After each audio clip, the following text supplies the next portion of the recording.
아멘. 오늘 말씀을 보면 눈에 띄는 표현이 있는데요. 3장 17절을 보면요. 17절 보면 만군의 여호와가 이르노라 나는 내가 정한 날에 라는 말씀을 하고 있죠. 또 4장 3절을 보면 또 너희가 악인을 밟을 것이니 그들이 내가 정한 날에 너희 발바닥 밑에, 여기도 정한 날에 라는 말이 나오죠. 이 정한 날, 정한 때라는 이야기는 뭐 성경 곳곳에서 나옵니다. 그래서 이 정한 날이라고 하는 것이 가볍게 쓰여진 말씀이 아니고 의미를 부여하는 말씀인데요. 이 정한 날이 언제냐 하는 것을 이제 본문을 보면 시제와 관련돼서 말씀을 합니다. 3장 16절을 보면 그때 그러죠. 그때 제가 이제 이런 그 시제와 관련된 이야기를 본문 나올 때마다 늘 강조하고 있는데요. 여기다 보면 그때가 정한 날입니다. 또 4장 1절을 보면 만군의 여호와가 이르노라 보라 용광로 불 같은 날이 이르리니, 여기 같은 날, 그것도 시제와 관련된 표현이죠. 4장 5절 보면 5절에 보면 보라 여호와의 크고 두려운 날이 이르기 전에, 여기 두려운 날이 그리고 이르기 전에 라는 말이 나오죠. 이 그때 같은 날 두려운 날 전에, 이것은 정한 때를 기준으로 그 이전의 상황을 표현하고 있는 표현이죠. 이 정한 때라는 것을 말씀드릴 때마다 늘 나오는 말씀이 있었죠. 기억하시죠? 하박국. 네, 하박국. 이 하박국에 보면 정한 때가 이른다 하는 말씀을 계속 하잖아요. 이 정한 때라는 것이 의인은 믿음으로 살리라 하는 말씀과 이렇게 연계되어서 굉장히 많이 반복되게 말씀을 드리고 있습니다. 그 본문에 나오는 것은 그 유다와 바벨론을 비교하는 거죠. 바벨론과 유다. 그래서 그 하박국 자체가 이제 유대인들을 배경으로 쓰여진 말씀이니까 유대인들이 바벨론과 비교할 때 너무너무 작아 보인다 그죠. 작아 보인다. 그러니까 그 작아 보이는 그런, 바벨론이 힘을 가지고 있고 유다는 힘이 없는 상태니까 굉장히 작아 보이니까 위축되어 있는 거죠. 하지만 정한 때에 시간이 지나서 그 정한 때가 되면 유다는 살고 바벨론은 심판을 받을 것이다. 그러니까 그런 정한 때를 알면 바벨론은 지금은 부강하니까 교만하지만 그때가 되면 비참해질 것이고, 지금 상황의 유다는 비참한 상황이지만 그때는 바벨론이 망하고 유다가 흥해질 것이니까 그 정한 때를 생각하면 격려가 된다는 것이죠.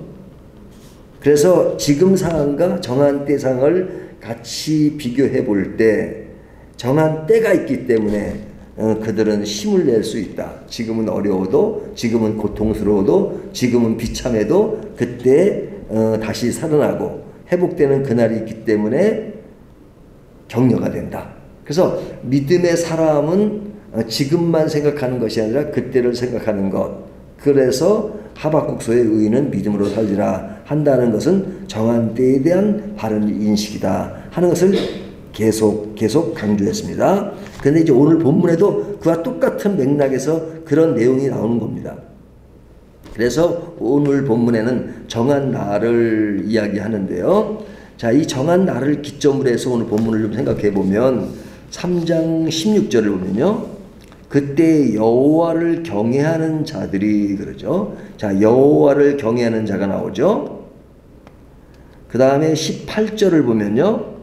18절 그때 너희가 돌아와서 의인과 악인을 분별하고, 여기 보면 누가 나와요? 악인과 의인이 나오죠. 악인과 의인.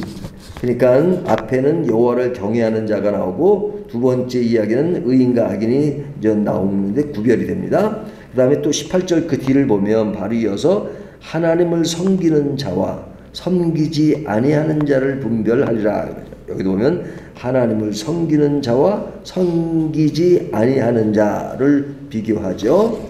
그리고 4장 1절을 보면 만군의 여호와가 이르노라 보라 용광로 불같은 날이 이르니 교만한 자와 악을 행하는 자는, 여기 보면 교만한 자가 나오죠. 그리고 악을 행하는 자가 나옵니다. 그러니까 지금 반복되는 이 이야기를 통해서 지금 하나님 앞에서 의인과 악인이 구분되는 것을 볼 수 있죠. 하나님 앞에는 악인과 의인이 있다. 구별을 해서 이야기를 합니다. 하지만 살아가는 삶의 현장에는 악인 시대에 살기 때문에 의인은 많은 고난과 고통을 받고 손해를 보고 또 어려움을 겪으며 산다는 것이죠. 그래서 어제 말씀에도 나눴지만 그 의인의 입장에서 의인이라서 거룩하고 대단한 것이 아니라 하나님 믿는 사람의 입장에서 볼 때 이 악인이 이익을 많이 보고 의인은 늘 손해를 보는 것 같은 느낌을 받는다 이거죠. 그래서 어제 본문에 잠깐 설명했지만 13절에 여호와가 이르노라 너희가 완악한 말로 나를 대적하고도 이르기를, 나를 대적하고 이르기를 우리가 무슨 말로 주를 대적하였나이까 하는도다. 그러니까 너희는 나를 완악한 말로 대적한다. 그러니까 이스라엘 내가 언제 그렇게 대적을 했습니까? 라고 이야기하니까 하나님께서 선지자를 통해서 말씀하시는 것이 너희가 행하는 그 말에 있어서 뭐라고 말하냐면 15절을 보면 지금 우리는 교만한 자가 복되다 하며 악을 행하는 자가 번성하며 하나님을 시험하는 자가 화를 면한다 하노라 함이라. 자, 이제 교만한 자가 안 좋은 모습이지만 실제로 살아가는 삶의 현장에서 보니까 교만한 자가 복되도다. 그렇잖아요? 세상에서 교만한 자가 잘 되고 있잖아요.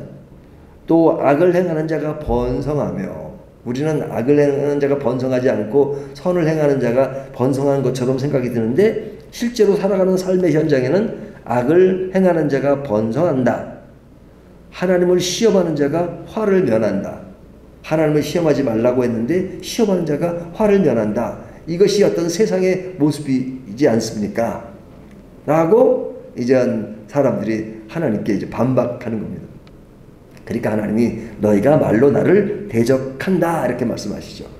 그러니까 너희가 이렇게 말하는 것에 대해서 오늘날도 우리가 믿으면서도 이게 믿는 사람들은 참 어려움을 늘 계속 유지하고 있는데 악한 사람들, 믿지 않는 사람들 보면 너무 잘 되고 있지 않느냐. 우리 주변을 봐도 그런 경우가 많잖아요. 그러니까 그것에 대한 컴플레인을 하는 것에 대해서 하나님은 나를 말로 대적한다 라고 말씀하시는 것이죠.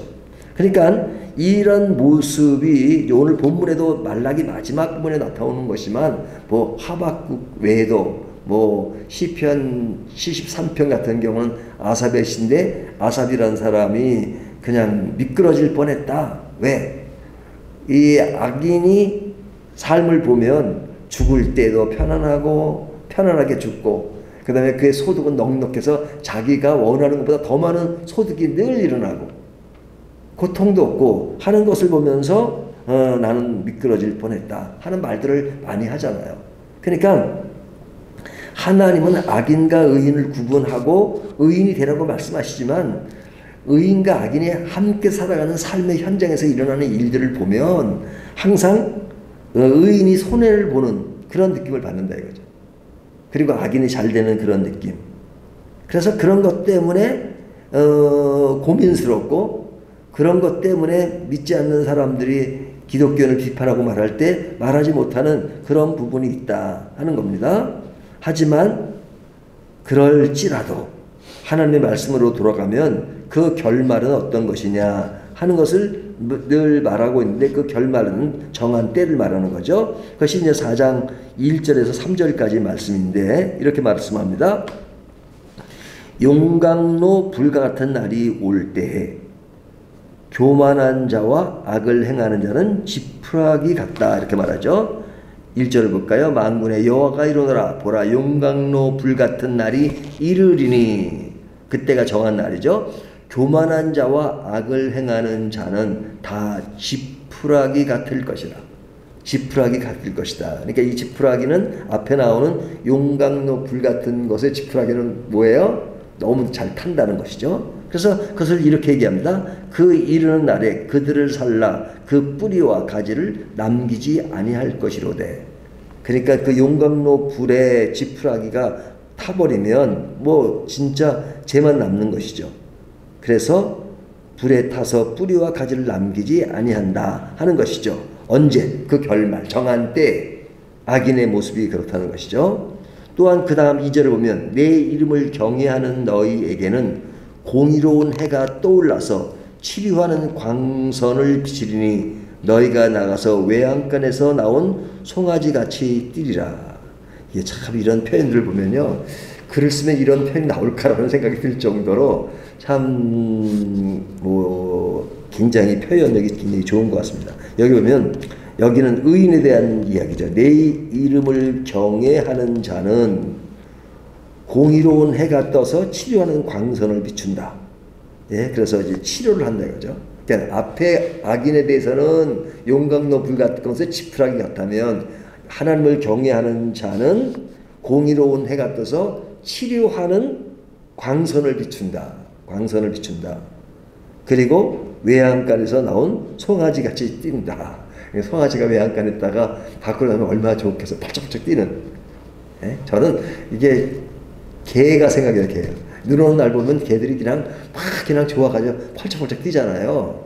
근데 개가 왜 이렇게 눈을 좋아하냐 그랬더니 어떤 사람이 눈을 좋아하는 게 아니라 개는 생명이기 때문에 그런 하얀과 이게 검정색으로 다 이렇게 보이는데 흰색이 넘어가니까 그것 때문에 그냥 눈이 부셔가지고 펄쩍펄쩍 뛰는 거지 뭐 진짜 좋아서 그런 건 아니다 뭐 그렇게 말하는 사람도 있습니다. 제가 개가 아니라 잘 모르겠는데요. 하여튼 여기 보면 외양간 나온 송아지 같다 그렇게 말합니다. 그러니까 여기에 보면 의인과 악인을 지금 구별해서 얘기하는 거죠. 그리고 말하기를 그때는 의인이 악인을 밟을 것이며 악인은 발바닥 밑에 죄와 같도다.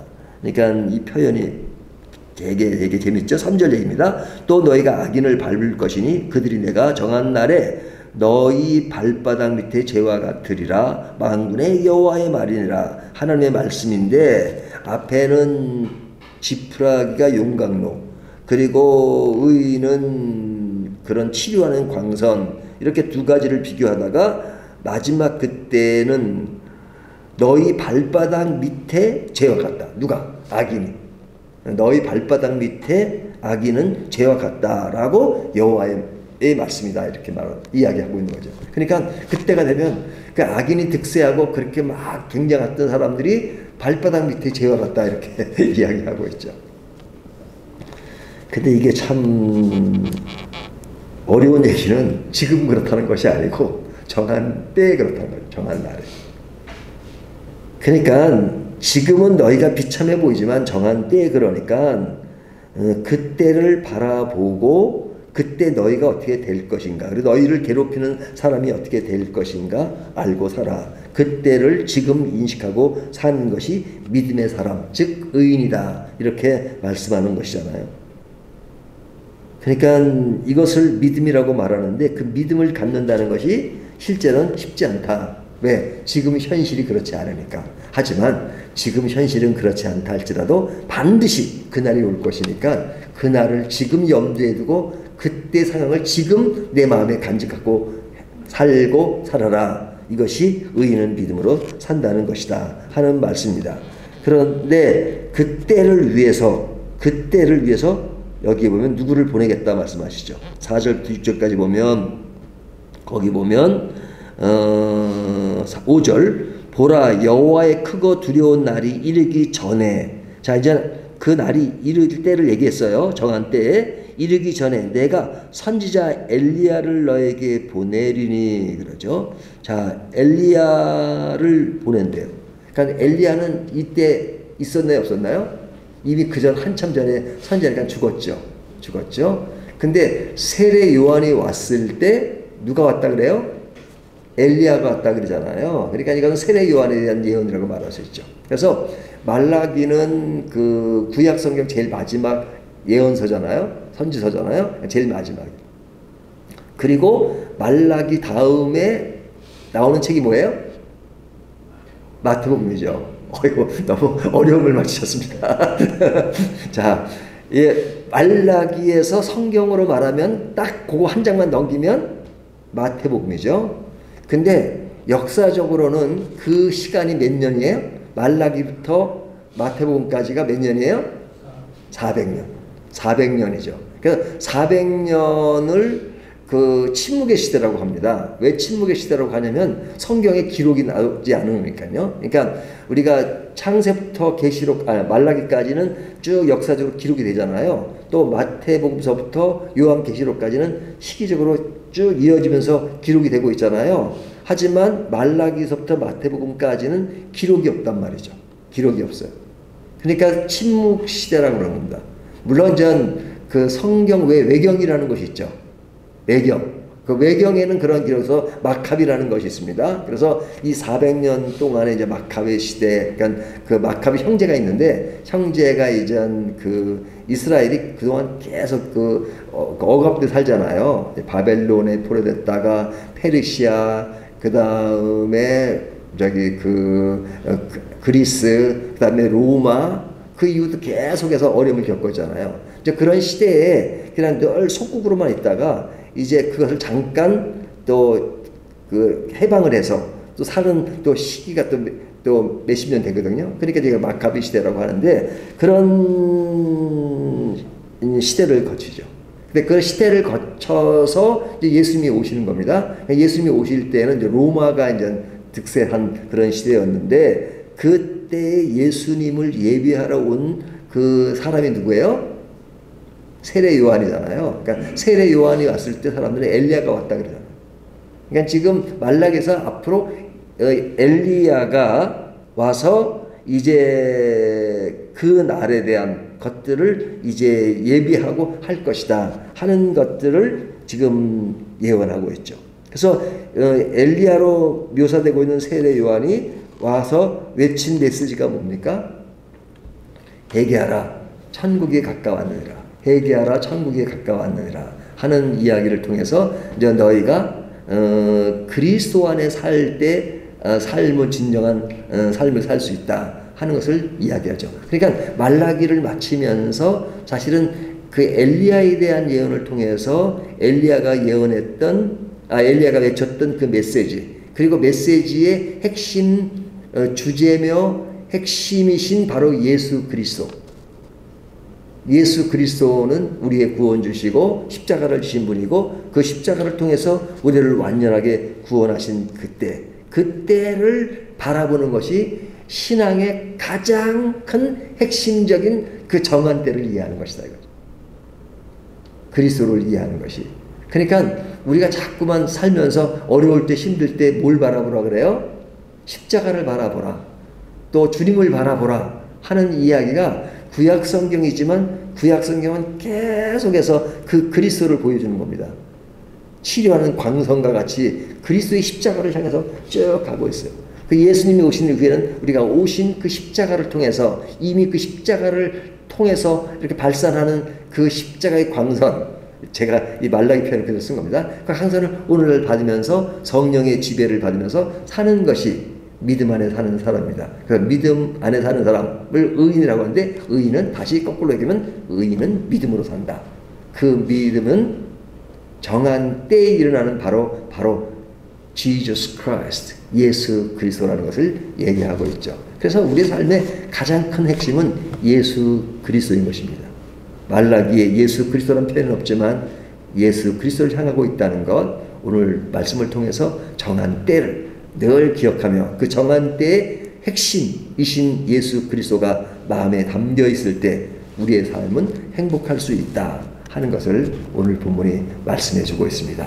다시 한번 정리하면 정한 때를 인식하는 믿음이 얼마나 중요한가 하는 것을 강조하고 있습니다.